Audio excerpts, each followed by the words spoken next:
Alright, let's get this show on the road. This episode is called The Krakken, and it serves mainly as a debut episode for Ripjaws. Doesn't really do much for pushing the story forward, pretty fun episode to watch though. First look at one of this episode's antagonists. We all might have known this before, but this is the very first time we've seen an alien on this planet that isn't Ben and wasn't sent from outer space, if you count those robots as aliens. Which makes you wonder, are the civilians just aware this early on in the story that aliens are a part of their world? Does this then explain people underreacting to literal monsters? No, I don't think so, because I know lions exist, but I would not be perfectly calm standing 3 feet away from an unenclosed lion. Captain Shaw? Who wants to know? I'm Max Tennyson, and this is my grandson, Ben. We chartered your boat today for a fishing trip. Well, what are you waiting for? That unsettling background music that played every time Shaw spoke here was a really good touch. Sets the stage perfectly for his character. Hundreds of years on this very lake. Some say it's a myth. Not me. I could take you to a spot where I personally laid eyes upon the beast. That is, if you got the stomach for some reason. Yeah, take it in, folks. This is the only time we're ever going to see Shaw smile. So just have a proper look. Okay, here out on the lake we meet our episode's antagonist, Jonah Melville, who seems to spawn in out of nowhere because he seems to be coming from behind them, but we had a shot of Shaw looking behind him just a while ago, where we could see behind them, but he wasn't there. So where did this boat come from? Underwater? The sonar! Almost positive that's not how sonar works, but why doesn't your sonar show where you are on the grid? And if it doesn't show that, what's it good for?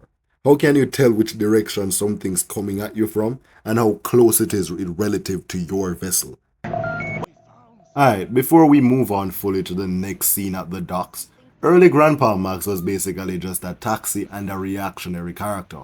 He didn't do much of anything, he was just there. He provided some sort of foreshadowing for the plumbers who became majorly important later on, but apart from that, he was just there. That's at least for the early episodes anyway. He turned up later in season 1. How many times does that doofus think I'm gonna fall for this? No, I'm just gonna call shenanigans and say this should have been rest in peace Gwen, because what? How is it in any way feasibly possible that she got up there from all the way right at the thing's mouth? What? Did she fly? What? Okay, so right here we have the very first instance of the Omnitrix giving Ben the wrong alien.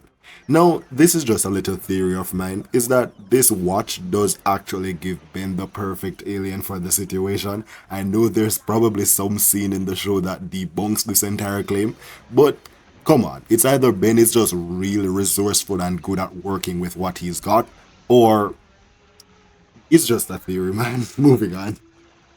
Yeah, so I did some research to see how fast Ben would have to be running to run on water. Turns out a human can run across water if we were able to move at 30 meters per second or 108 kilometers an hour. That's with a few assumptions that Ben has accelerate is average human weight.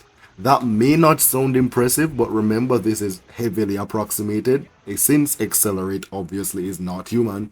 To touch his afterblur, for a full height afterblur, he'd need to be moving at about 18 meters per second or 40 miles per hour. He's definitely faster later on in the series though, don't worry. Even right here, it seems dramatic, but assuming the lake is 50 meters deep, which is very deep by the way, you would need to be running at approximately 70 miles an hour in a constant circle to accomplish this feat.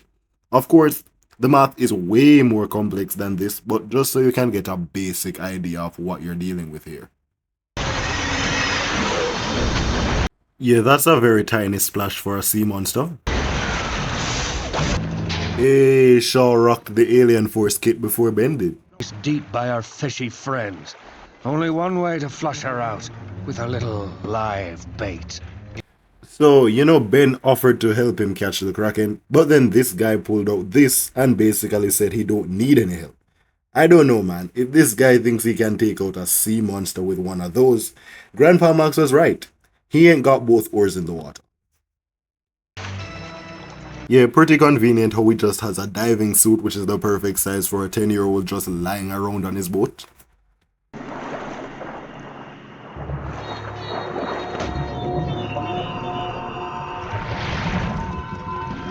Just gonna point out that logically it doesn't seem to make sense that Ben is coming from so far away when we just saw him over here in the previous shot. I know Ben can swim, but I doubt he can go that fast. This look right here kinda tells us that he was expecting Ben to follow him. Why else would he leave diving gears Ben's exact size on the boat? He's just playing tough. Don't you know night diving is dangerous, old-timer? Unless, of course, you went with a friend. I work alone. I ain't got no friends. Pretty good on him for not selling out Ben that was still in the water, because we know that if he told them that, yeah, I had a kid down there, yeah, Ben would probably get packed up as well. I haven't anything worth stealing either. But you have us all wrong. All we want is some information. Like, what did you see down there? Nothing. Same as always. Hey, Shaw, what happened to your feet, man? Well, Is that a bird? nah, looks like a plane. Apart from the fact that they just made the Superman joke, this guy has a knife strapped onto his shoulder pointing towards his face.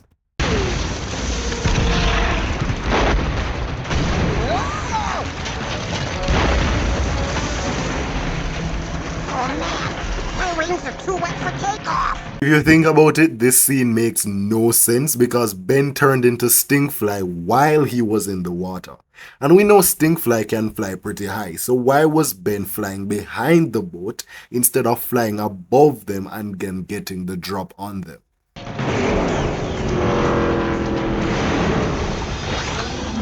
Look at how close Ben is to the boat before the commercial break. Let's squish that bug once and for all. And now he's over here. So yeah, apparently Ben is just a really good swimmer, or when they were animating this, I don't know, man. Yeah, I can't explain this. Now he's out of bullet range. What kind of gun is this guy using?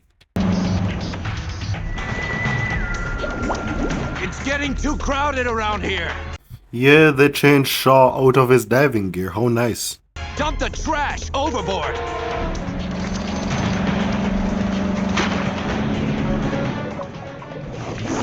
Alright, so I'm gonna call shenanigans again here because how long is Stinkfly's arms, bro? It's either this lakeweed is just really tall or Stinkfly's arms are just really long. Or the alternative is that this scene just makes no sense and this episode just has a whole lot of direction and distance related shenanigans. And the Krakken's nest was full of eggs. No wonder she's been attacking everything. Ben, we saw. You only saw one egg. What are you talking about? Jonah must be stealing her eggs. And I think I know who Jonah is. I did a little checking on Friends of Fish and found out it's not listed on any environmental website. Alright, so this was 2005, so it's slightly believable that Gwen was able to check every single website that was environmental related, but it's still kind of a stretch. Or not, that beast. Alright, so before I jump to the next scene, I'm just going to point out that the stains that were on Shaw's clothing are no longer there. Moving on. Sorry, Captain. You don't know what you're doing. And now they're back. Now it's time for Rip Jaws. Ben's version of the Pisces will land. Not really much to say about it here since the Kraken kinda just stole his thunder immediately after transforming. But it's a pretty cool alien. Yeah, rest in peace to this guy who just got yeeted by the Kraken. Nah, he's alive. This is Cartoon Network, remember? Here we see him coming up through a closed door thingy, but in the previous frame, the door thingy was wide open. What's happening here? Way.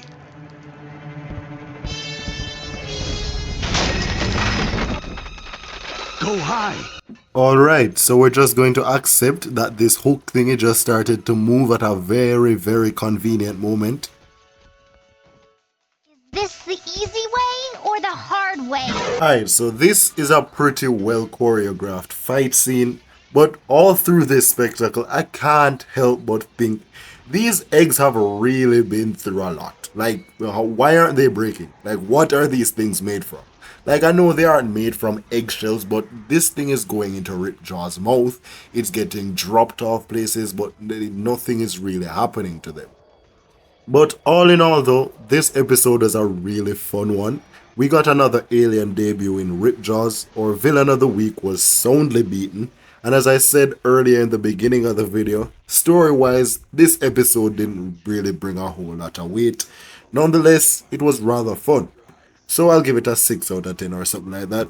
So, I am your host, Tug the Guy, and this has been Overanalyzing Ben 10, and I'll see you next time. Imagine this trophy mounted on my wall.